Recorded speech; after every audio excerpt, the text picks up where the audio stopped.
जय माता दी। आप सभी भक्तों को शारदीय नवरात्रि की हार्दिक शुभकामनाएं। आज की वीडियो में आप सुनेंगे दुर्गा सप्तशती पाठ का पहला अध्याय, जिसे सुनने मात्र से मनुष्य के जीवन के सब संकटों का नाश हो जाता है। तो प्रसन्न चित्त और भक्ति भाव से कहिए, माँ दुर्गा की जय, शेरा वाली माता की जय, माता भवानी की जय। पहले अध्याय में मेधा ऋषि का राजा सुरथ और समाधि को देवी की महिमा बताते हुए मधुकैटभ वध का प्रसंग सुनाया गया है। महर्षि मार्कंडेय बोले, सूर्य के पुत्र सावर्णी की उत्पत्ति की कथा विस्तार पूर्वक कहता हूँ, सुनो। स्वर्णिक महामाया की कृपा से जिस प्रकार मनवंतर के स्वामी हुए, उनका भी हाल सुनो। पहले स्वारोचिष नामक राज्य था। वह प्रजा को अपने पुत्र के समान मानते थे, तो भी कोलादिवंशी राजा उनके शत्रु बन गए। दुष्टों को दंड देने वाले राजा सुरथ की उनके साथ लड़ाई हुई। कोलाविदवंशियों की संख्या में कम होने पर भी राजा सुरथ युद्ध में उनसे हार गए। तब वह अपने नगर में आ गए। केवल अपने देश का राज्य ही उनके पास रह गया और वह उस देश के राजा होकर राज्य करने लगे। किंतु उनके शत्रुओं ने उन पर वहां आक्रमण कर दिया। राजा को बलहीन देखकर उसके दुष्ट मंत्रियों ने राजा की सेना और खजाना अपने अधिकार में कर लिया। राजा सुरथ अपने राज्याधिकार को हारकर शिकार खेलने के बहाने घोड़े पर सवार होकर वहां से एक भयंकर वन की ओर चले गए। उस वन में उन्होंने महर्षि मेधा का आश्रम देखा। वहां मेधा महर्षि अपने शिष्यों तथा मुनियों से सुशोभित बैठे हुए थे और वहां कितने ही हिंसक जीव परम शांति भाव से रहते थे। राजा सुरथ ने महर्षि मेधा को प्रणाम किया और महर्षि ने भी उनका उचित सत्कार किया। राजा सुरथ महर्षि के आश्रम में कुछ समय तक ठहरे। अपने नगर की ममता के आकर्षण से राजा अपने मन में सोचने लगे, पूर्व काल में पूर्वजों ने जिस नगर का पालन किया था, वह आज मेरे हाथ से निकल गया। मेरे दुष्ट एवं दुरात्मा मंत्री मेरे नगर की अब धर्म से रक्षा कर रहे होंगे या नहीं। मेरा प्रधान हाथी, जो कि सदा मद की वर्षा करने वाला और शूरवीर था, मेरे वैरियों के वश में होकर ना जाने क्या दुख भोग रहा होगा। मेरे आज्ञाकारी नौकर, जो मेरी कृपा से धन और भोजन पाने में सदैव सुखी रहते थे और मेरे पीछे पीछे चलते थे, अब वह निश्चय ही दुष्ट राजाओं का अनुसरण करते होंगे तथा मेरे दुष्ट एवं दुरात्मा मंत्रियों द्वारा व्यर्थ ही धन को व्यय करने से संचित किया हुआ मेरा खजाना एक दिन अवश्य खाली हो जाएगा। इस प्रकार की बहुत सी बातें सोचता हुआ राजा निरंतर दुखी रहने लगा। एक दिन राजा सुरथ ने महर्षि मेधा के आश्रम के निकट एक वैश्य को देखा। राजा ने उससे पूछा, भाई तुम कौन हो? यहाँ तुम्हारे आने का क्या कारण है और तुम मुझे शोकग्रस्त अनमने से दिखाई देते हो, इसका क्या कारण है? राजा के यह नम्र वचन सुन वैश्य ने महाराज सुरथ को प्रणाम करके कहा। वैश्य बोला, राजन, मेरा नाम समाधि है। मैं धनियों के कुल में उत्तम एक वैश्य हूँ। मेरे दुष्ट स्त्री पुत्रादिकों ने लोभ से मेरा सब धन छीन लिया और मुझे घर से निकाल दिया है। मैं इस तरह से दुखी होकर इस वन में चला आया हूँ और यहाँ रहता हुआ मैं इस बात को भी नहीं जानता कि अब घर में इस समय सब कुछ कुशल है या नहीं।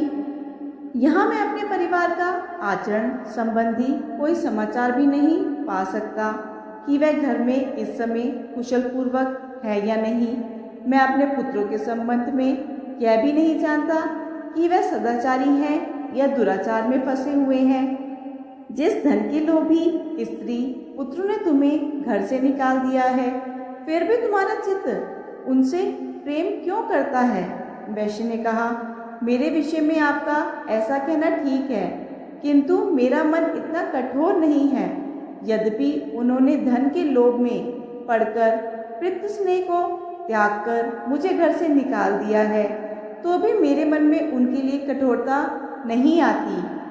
हे महामते, मेरा मन फिर भी उनमें क्यों फंस रहा है? इस बात को जानता हुआ भी मैं नहीं जान रहा। मेरा चित्त उनके लिए दुखी है। मैं उनके लिए लंबी लंबी सांसें ले रहा हूँ। उन लोगों में प्रेम नाम ही नहीं है।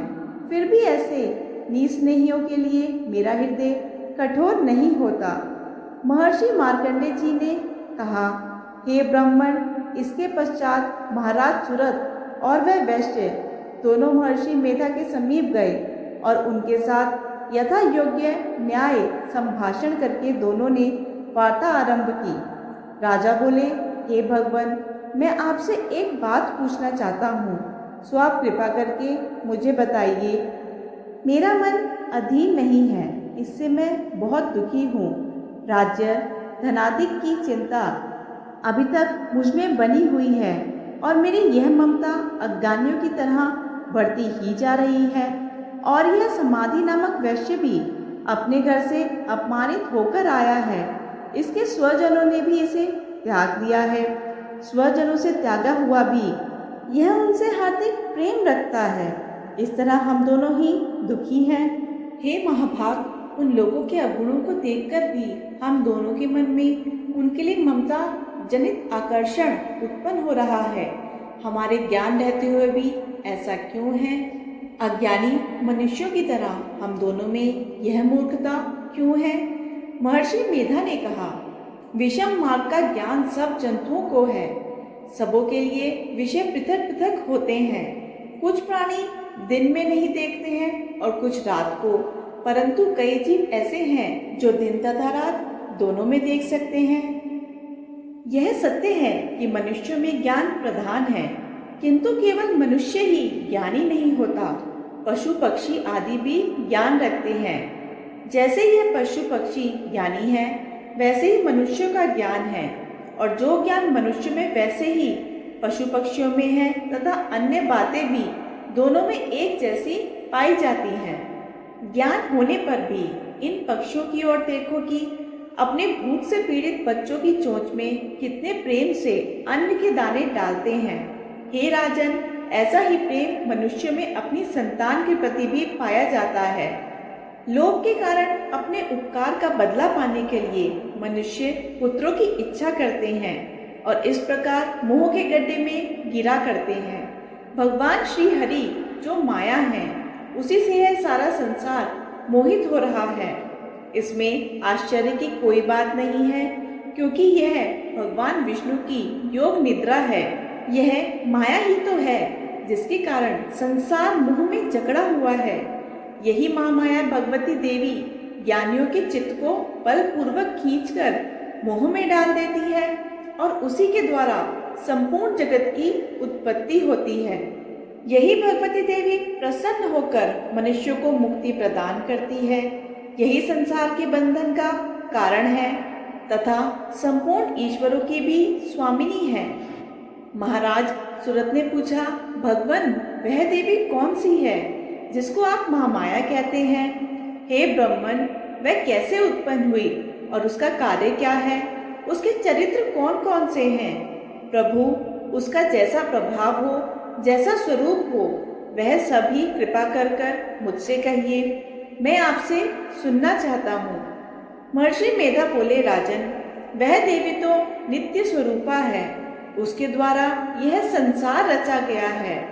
तब भी उसकी उत्पत्ति अनेक प्रकार से होती है। वह सब आप मुझसे सुनो।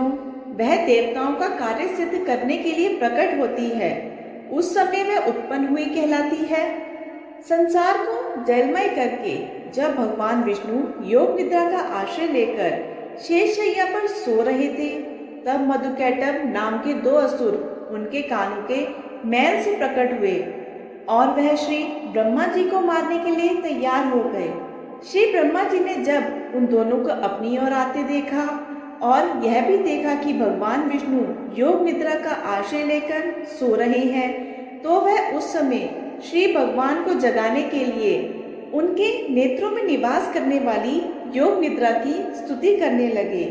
श्री ब्रह्मा जी ने कहा, हे देवी, तुम ही स्वाहा, तुम ही स्वधा और तुम ही वष्टकार हो। स्वर भी तुम्हारा ही स्वरूप है। तुम ही जीवन देने वाली सुधा हो। नित्य अक्षर प्रमण में आकार, उकार, मकार, इन तीनों में ममताओं के रूप में तुम ही स्थित हो। इनके अतिरिक्त जो बिंद पद अर्धमाता है, जिसका कि विशेष रूप से उच्चारण नहीं किया जाता है, हे देवी, वह भी तुम ही हो। हे देवी संध्या, सावित्री तथा परम जननी तुम ही हो। तुम इस विश्व को धारण करने वाली हो। तुमने ही इस जगत की रचना की है और तुम ही इस जगत का पालन करने वाली हो। तुम ही कल्प के अंत में सबको भक्षण करने वाली हो। हे देवी, जगत की उत्पत्ति के समय तुम सृष्टि रूपा हो, पालन काल में स्थित रूपा हो और कल्प के अंत में संहार रूप धारण कर लेती हो। तुम ही महाविद्या, महामाया, महामेधा, महारात्रि और मोहरात्रि हो। श्री ईश्वरी और बोध स्वरूपा बुद्धि भी तुम ही हो। लज्जा, पुष्टि, तुष्टि, शांति और क्षमा भी तुम ही हो। तुम खड़ग धारणी, शूल धारणी, घोर रूपा तथा गदा, शंख, चक्र और धनुष को धारण करने वाली हो। बाण, भुषुंडी और परिध, यह भी तुम्हारे ही अस्त्र हैं। तुम सौम्य और सौम्यतर हो। यही नहीं बल्कि जितनी भी सौम्य तथा सुंदर वस्तुएं इस संसार में हैं, उन सबसे बढ़कर सुंदर तुम हो। पर और अपर, सबसे पर रहने वाली सुंदर तुम ही हो। हे सर्वस्वरूपे देवी, जो भी असत पदार्थ हैं और उनमें जो शक्ति है, वह तुम ही हो। ऐसी अवस्था में भला तुम्हारी स्तुति कौन कर सकता है? इस संसार की सृष्टि, पालन और संहार करने वाले जो भगवान हैं, उनको भी जब तुमने निद्रा में वशीभूत कर दिया है, तो फिर तुम्हारी स्तुति कौन कर सकता है? मुझे भगवान विष्णु तथा भगवान शंकर को शरीर धारण कराने वाली तुम ही हो। तुम्हारी स्तुति करने की शक्ति किसमें है? हे देवी, तुम जो अपने इस उदार प्रभावों के कारण ही प्रशंसनीय हो, मधु और कैटब जो भयंकर असुर हैं, इन्हें मुंह में डाल दो और श्रीहरि विष्णु को भी जल्दी जगा दो और उनमें इनको मार डालने की बुद्धि भी उत्पन्न कर दो। महर्षि मेधा ने बोला, हे राजन, जब श्री ब्रह्मा जी ने देवी की इस प्रकार स्तुति करके भगवान को जगाने तथा मधु और कैटब को मारने के लिए कहा, तो वह भगवान श्री विष्णु के नेत्र, मुख, नासिका, बाहु, हृदय और वक्षस्थल से निकल ब्रह्मा जी के सामने खड़ी हो गई। उनका ऐसा करना था कि भगवान श्री हरि तुरंत जाग उठे और दोनों असुरों को देखा, जो कि अत्यंत बलवान तथा पराक्रमी थे और मारे क्रोध के जिनके नेत्र लाल हो रहे थे और जो ब्रह्मा जी का वध करने के लिए तैयार थे। तब कुद्र हो उन दोनों दुरात्मा असुरों के साथ भगवान श्री हरि पूरे 5000 वर्ष तक लड़े। एक तो वह अत्यंत बलवान तथा पराक्रमी थे, दूसरे महामाया ने भी उन्हें मोह में डाल रखा था। अंततः वह श्री विष्णु से कहने लगे, हम दोनों तुम्हारी वीरता से अत्यंत प्रसन्न हैं, तो हमसे कोई वर मांगो। भगवान ने कहा, यदि मुझ पर प्रसन्न हो तो अब तुम मेरे हाथों से मर जाओ।